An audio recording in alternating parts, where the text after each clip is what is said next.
সকলো ছাত্ৰ ছাত্ৰীক পুনৰ স্বাগতম জনাইছোঁ। এই ভিডিঅ'টো আমাৰ পাৰ্ট 3 ভিডিঅ'। ইয়াৰ আগত আমি পাৰ্ট 1 আৰু পাৰ্ট 2 ভিডিঅ' অলৰেডি আপলোড কৰিছোঁ। যদি তোমালোকে এতিয়ালৈ চোৱা নাই প্লেলিষ্টত গৈ পেলাই চাব পাৰে। আজি আমি 67 নম্বৰৰ পৰা ষ্টাৰ্ট কৰিম। তেতিয়াহ'লে আহা আমি ভিডিঅ'টো আৰম্ভ কৰোঁ। 67 বিৰুদ্ধৰ সহায়ত প্ৰমাণ এনে এটা পদ্ধতি য'ত আমি ধৰি লওঁ যে উক্তিটো হ'ল তোমালোকে নিশ্চয় জানা বিৰুদ্ধৰ সহায়ত প্ৰমাণ মানে প্ৰুভ বাই কণ্ট্ৰাডিকশ্যন। আমি √2, √3, √5 এই ধৰণৰ সংখ্যা যাক আমি অপৰিমেয় সংখ্যা বুলিব কওঁ, এইবিলাক সংখ্যাক আমি প্ৰমাণ কৰিবলৈ বিৰুদ্ধৰ সহায়ত প্ৰমাণটো ইউজ কৰোঁ। অ'কে, তো এই প্ৰমাণত কি কৰা হয়, আমাৰ দিয়া উক্তিটো কি মিছা বুলি ধৰি লওঁ আৰু এটা বিৰুদ্ধ উলিয়াওঁ। ইয়াৰ কাৰণে B option is the correct answer. যেনে এক্সাম্পল দিওঁ মই, ফৰ এক্সাম্পল আমি জানো গাখীৰ কি হয়, বগা হয়। আমাক দিয়া উক্তিটো এনেকুৱা, কিন্তু আমি ধৰি ল'ম যে আমি গাখীৰটো ক'লা। তো এইটো হ'ল আমাৰ মিছা বুলি ধৰি লোৱা। তাৰপিছত লাষ্টত আমি তাৰে উল্টা পাম, মানে এটা বিৰুদ্ধ আমি পাম। এই বিৰুদ্ধৱে আমাক ক'ব যে আচলতে গাখীৰ ক'লা নহয়, বগাহে হ'ব। 68 তলৰ কোনটো বিৰুদ্ধৰ সহায়ত প্ৰমাণৰ উদাহৰণ? তো অলপ আগতে কৈছিলোঁ মই √2, এইটো √2। B option is the correct answer. √2 পৰিমেয় বুলি ধৰি লৈ অপৰিমেয় বুলি প্ৰমাণ কৰা। 69 বিৰুদ্ধৰ সহায়ত প্ৰমাণত যদি কোনো যুক্তি অস্বীকাৰ কৰি ল'লে বিৰুদ্ধৰ সৃষ্টি হয়, তেন্তে B option is the correct. মূল উক্তিটো সত্য হ'ব লাগিব। অলপ আগতে ক'লোঁ মই গাখীৰ বগা বুলি থাকিব, আমি ধৰি ল'ম যে গাখীৰটো ক'লা। অ'কে, তাৰপিছত আমি গৈ লাষ্টত এটা বিৰুদ্ধ পাম। তো বিৰুদ্ধ এটা সৃষ্টি হ'ল। এই বিৰুদ্ধ সৃষ্টি হোৱাৰ বাবে আমি আকৌ ক'ম যে আচলতে হয় মূল উক্তিটো কি সত্যই আছিল, মানে গাখীৰ বগা, ক'লা নহয়। 70 তলৰ কোনটো উক্তি বিৰুদ্ধৰ সহায়ত প্ৰমাণ ব্যৱহাৰ কৰি সৰ্বোত্তমভাৱে প্ৰমাণিত হয়? তো B option is the correct answer. কাৰণ 5ৰ বৰ্গমূল অপৰিমেয়। অপৰিমেয় সংখ্যাক আমি প্ৰুভ কৰিবলৈ ইয়াক ইউজ কৰা হয়। এতিয়া নেক্সটত আহোঁ আমি 71 প্ৰমাণ কৰাত বিৰুদ্ধৰ সহায়ত প্ৰমাণ প্ৰায়ে ব্যৱহাৰ কৰা হয়। এই অপশ্যন ইজ দ্য কাৰেক্ট। অপৰিমেয় সংখ্যাৰ অস্তিত্ব, অলপ আগতে ক'লোঁ অপৰিমেয় সংখ্যাবিলাক প্ৰমাণ কৰিবলৈ আমি বিৰুদ্ধৰ সহায়ত প্ৰমাণ ইউজ কৰোঁ। 72 যদি আমি এটা মৌলিক সংখ্যা পি যুগ্ম বুলি ধৰি লওঁ, এই পিটো কি যুগ্ম বুলি আমি ধৰি লৈছোঁ, এইটো দুইৰ বাহিৰে বুলি ধৰি লৈছোঁ, আৰু এটা বিৰুদ্ধ উলিয়াওঁ, তেন্তে এই সিদ্ধান্তত উপনীত হওঁ যে পি অযুগ্ম হ'ব। এইটো চোৱা, ইয়াত যদি যুগ্ম বুলি ধৰি লৈছোঁ, ডেট মিনছ আচলতে পিটো কি আছিল, অযুগ্মই আছিল। আকৌ মই এক্সাম্পলটো কওঁ, গাখীৰটো বগা বোলা এটা উক্তি আছে, আমি ধৰি লৈছোঁ গাখীৰটো ক'লা। ডেট মিনছ কি ক'লাৰ উল্টাটো কি হ'ব, বগা হ'ব। তো যুগ্মৰ উল্টাটো কি হ'ব, অযুগ্ম। 73 4n সংখ্যাটো শূন্যত শেষ হ'ব যদিহে, এইটো সংখ্যাটো শূন্যেৰে শেষ হ'ব যদিহে আনচাৰটো কোনটো হ'ব, 4n উৎপাদক হিচাপে 5 থাকে। এইটো কেনেকৈ হ'ব, ভালদৰে চোৱা। এই 4n আমি লিখিব পাৰোঁ, 4ক আমি 2 স্কুৱেৰ বুলি লিখিব পাৰোঁ। ইয়াত n আছে, তো n ইয়াত থাকিব। অ'কে, তো ইয়াত 2 আছে, 2ৰ লগত কিবা এটা ফেক্টৰ মাল্টিপ্লাই কৰিলে আমি 10 পাব লাগিব। তো কোনটো নাম্বাৰ আমি মাল্টিপ্লাই কৰিলে 10 পাম, 5। তো ইয়াৰ কাৰণে 5 এটা ফেক্টৰ যদি থাকে, তেতিয়াহে আমি শূন্যত শেষ হ'ব বুলি ক'ম। অ'কে, 74 যিকোনো ধনাত্মক অখণ্ড সংখ্যা nৰ বাবে 4n কেতিয়াও শূন্যৰে শেষ নহয় কিয়? কাৰণটো হ'ল চি 4ত উৎপাদক হিচাপে 5 নাথাকে। 5 থাকিলহেঁতেন কি হ'লহেঁতেন, ইয়াত 10 পালোঁ হয়, মানে 0ৰে শেষ হ'লহেঁতেন। 75 তলৰ কোনটো সংখ্যা শূন্যত শেষ হ'ব? তো ভালদৰে চোৱা তোমালোকে, আনচাৰটো হ'ব D option is the correct answer. ওপৰৰ কোনোটোও নহয়। কিয়? অলপ আগতে পালোঁ আমি যে 4n যিকোনো সংখ্যা কেতিয়াও শূন্যত শেষ হ'ব নোৱাৰে। তো ইয়াত 4³ মানে n2 3, ইয়াত 5, এইটো 10। এই পাৱাৰটো যিমানেই নহওক কিয় ইয়াত আমি শূন্য নাপাম। 76 4n শূন্যত শেষ হয়, তেন্তে ইয়াৰ মৌলিক উৎপাদকীকৰণত কোনটো অতিৰিক্ত উৎপাদক উপস্থিত থাকিব লাগিব? তো শূন্যত যদি শেষ হ'ব লাগিলে 5 অতিৰিক্ত উৎপাদক থাকিবই লাগিব। 77 4n শেষৰ অংকটোৱে পৌনঃপুনিক আৰ্হি অনুসৰণ কৰে। nৰ বৃদ্ধিৰ বাবে শেষ সংখ্যাৰ ক্ৰমিক মান কিমান? তোমালোকেতো বুজি পাবলৈ এনেকৈ কৰা, এই পাৱাৰটো এনেকৈ দি গৈ থাকিবা, 4n এই স্কুৱেৰ, ইয়াত কিউব, তাৰপিছত ইয়াত 2 4 1ত কিমান পাম আমি, 4 পাম। 4 স্কুৱেৰত আমি 16 পাম, 4 কিউবত 64 পাম ৰাইট আৰু এয়া তোমালোকে এটা সংখ্যা পাবা যোনটো আমাৰ 6 এৰে শেষ হ'ব তো ইয়াত কোৱা হৈছে যে এই যেটো ৰাইট হ্যান্ড সাইডৰ ৰাইটৰ যেটো সংখ্যা 4 ইয়াত 6 ইয়াত 4 এইটো 6 এটা এটা সাইকেল এটা ৰিপিটেডলি সাইকেলত এটা গৈ আছে তাকে কং আমি ক্ৰমিক মান তো আনসাৰটো হ'ব 4646 এনে সাইকেলত গৈ থাকিব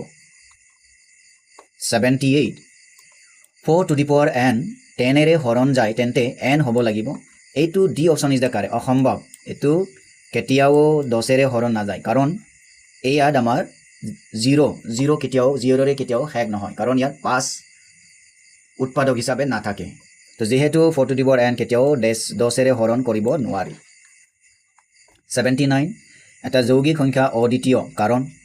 এটা কম্পোজিট নাম্বাৰ কিয় ইউনিক হয় কাৰণ হিয়তক দুটাতকৈ অধিক উৎপাদক থকা বুলি আমি জানো 80 যৌগিক সংখ্যাৰ স্বকীয়তা নিম্নোক্ত বিষয়সমূহৰ ওপৰত ভিত্তি কৰি কৰা হয় যৌগিক সংখ্যা তো ইয়াৰ আনসাৰটো হ'ব A option is the correct answer ইয়াৰ মৌলিক সংখ্যাৰ পূৰণফল হিচাপে প্ৰকাশ কৰাৰ ক্ষমতা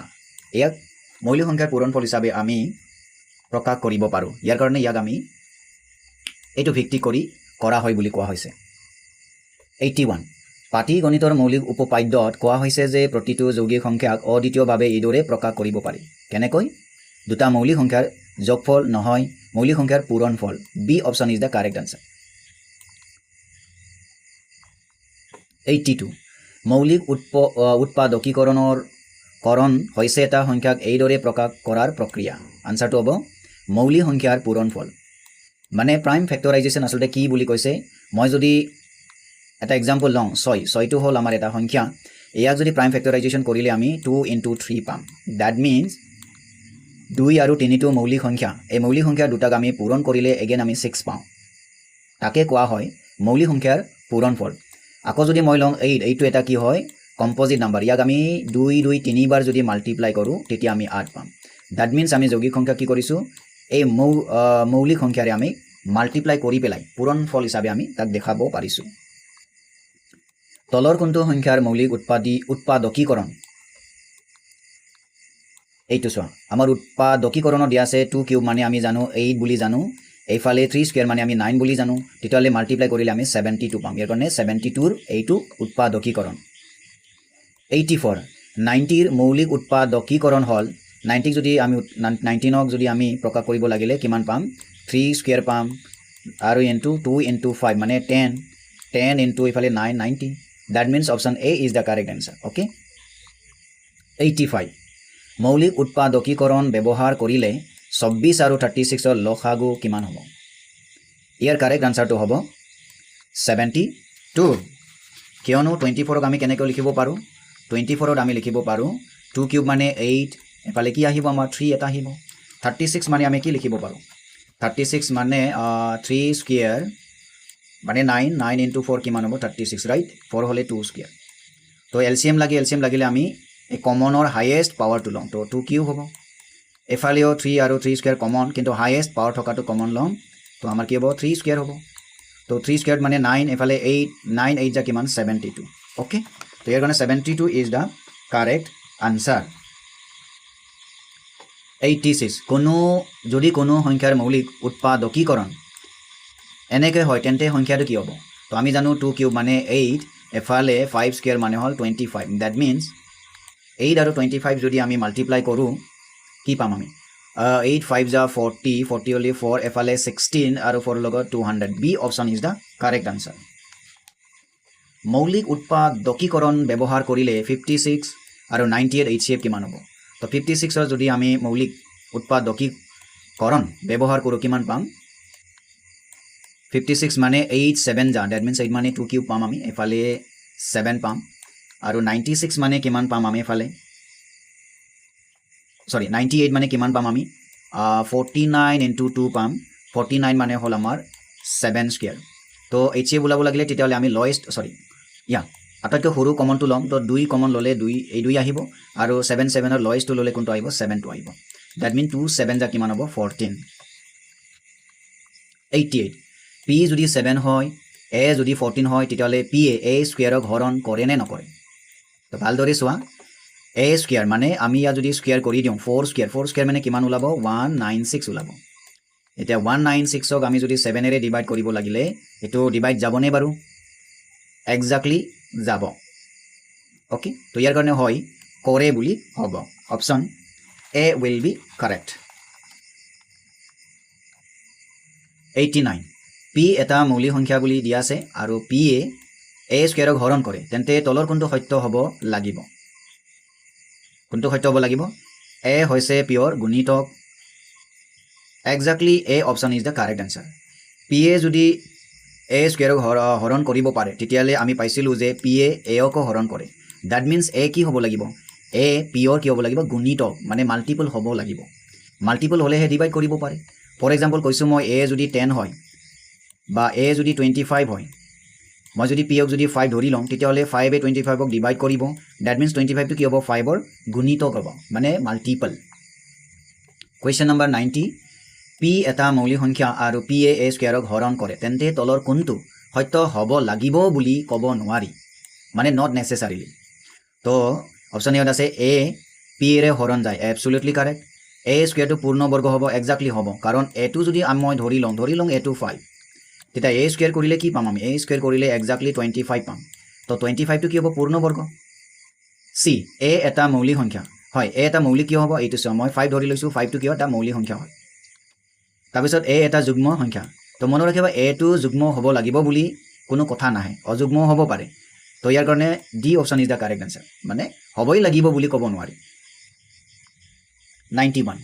যদি p 5 হয় a যদি 10 হয় তেন্তে p a স্কয়াৰক হৰণ কৰে নে এটা ভালদৰে চাই ল a স্কয়াৰ মানে আমি যদি ইয়াক স্কয়াৰ কৰি দিলে কি পাম আমি ইয়াত 100 পাম তো 100ক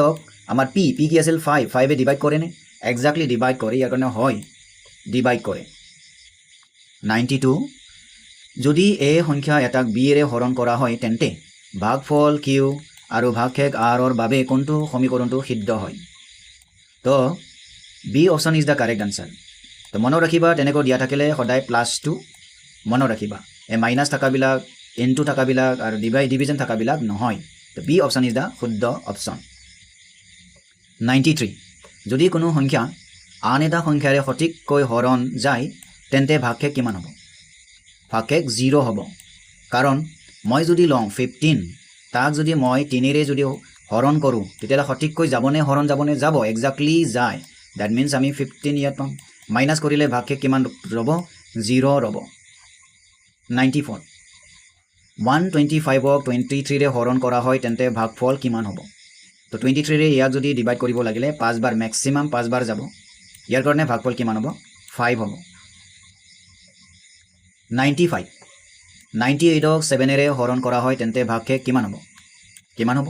ভালদৰে চালৰ 7 ৰ লগত 98 টো ডিভাইড কৰিব লাগিলে 1 বাৰ প্ৰথমে যাব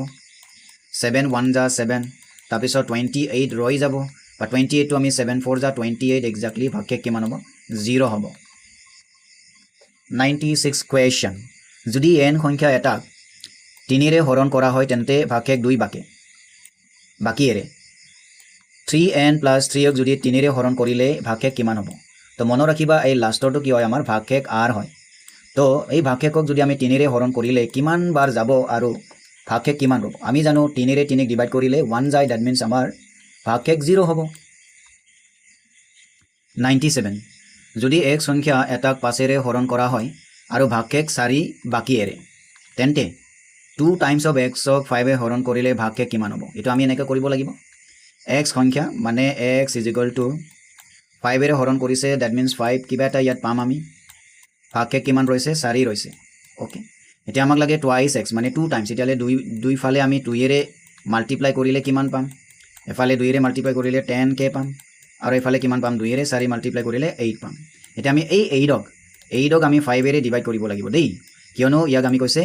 টুৱাইস x ক 5 এৰে হৰণ কৰিলে কিমান ভাগশেষ ৰব 5 এৰে 1 যাব তেতিয়া 5 পাম আমি মাইনাস কৰিলে 3 ৰৈ যাব তো এখানে অপশন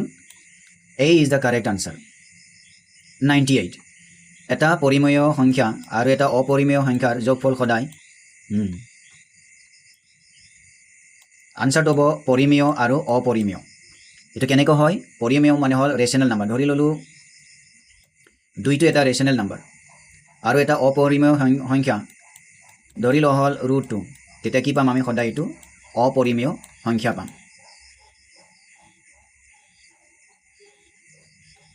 ওকে এইটো সি অপশনটো কাৰেক্ট নহয় সৰি ভুল হৈছে এইটো আমাৰ B option is the correct answer সদায় অপৰিমেয় সংখ্যা হয়